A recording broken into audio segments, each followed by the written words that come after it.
Hello guys.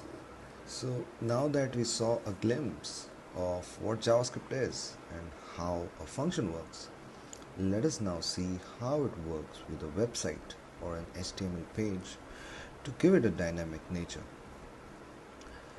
Let us use this code editor, Visual Studio Code, for this exercise.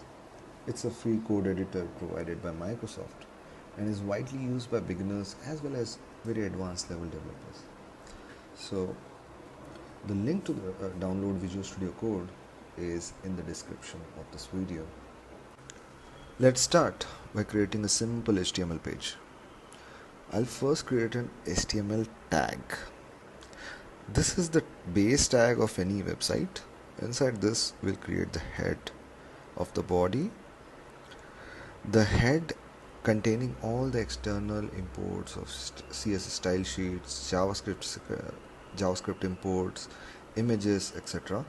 And the body tag basically contains the actual structure of the page. This structure is called the DOM or the DOM, Document Object Model. This is an HTML concept and I highly suggest reading up on it. I would be adding a link to the W3 Schools page on the DOM in the description.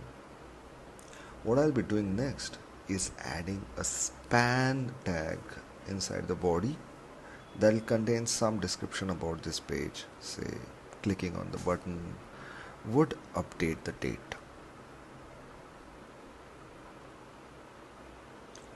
Under the span, I'll be creating a div tag, and this div tag would have an ID, say div1.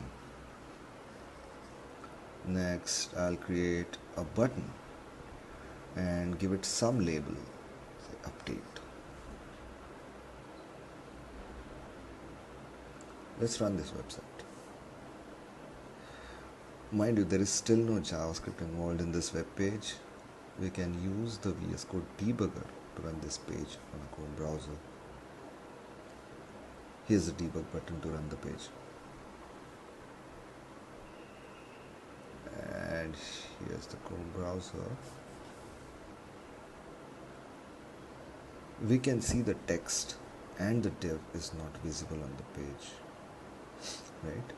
Since it doesn't have any content inside of it, we have the update button. Let's click on the update button and see what happens. Oops, nothing. Because we have no click method defined, this is where JavaScript comes into picture. Let's go back to our code and see what needs to be done.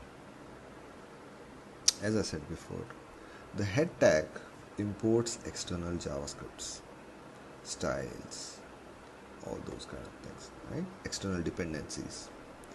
Let's not do that yet. Let's write the script inside this HTML itself. So what I'll do is I'll add a script tag in the head. This script is JavaScript. So the type of script will be text/JavaScript.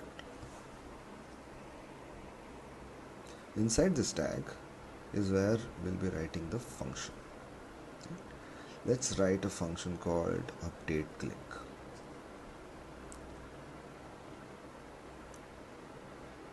Now what we want to do is from the script somehow access the DOM element.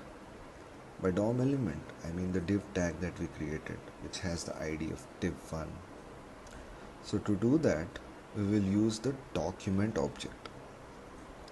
Whenever a web page runs, it gives us a document object.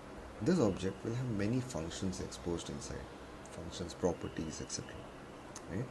Like get element by ID, get element by class name, get root name, etc. etc. Many of them. Right? If you want to just experiment with that, right click on your browser and click on inspect. This will open up a developer bar.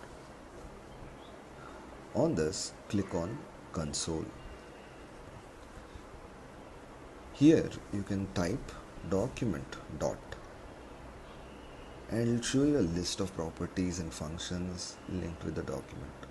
You can just select any one of them and see what shows up as a result. Nothing is going to break on your browser or any of the websites you're browsing, so you can feel free to play with this.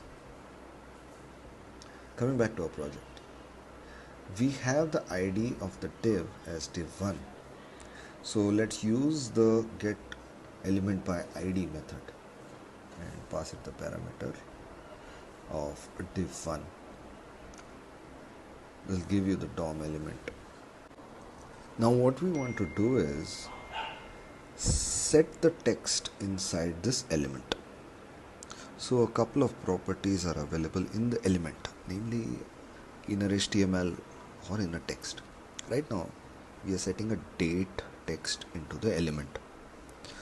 So let's use the inner text. So equals the value we want to set.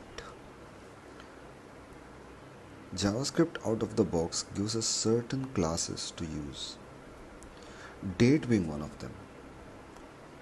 How to instantiate a class? Yes, using the new keyword, and that will give us an instance of the class. In case of a date, the instance will contain the date and time of the time it was invoked. The format will generally be picked up based on the individual browser settings. So on the right side, just add new date, bracket open, bracket close. When we save and refresh, we can see when I click update, nothing happens. This is because we wrote the event handler but didn't connect it with an element. To connect it to the element, let's just add on click on the element and pass it the method.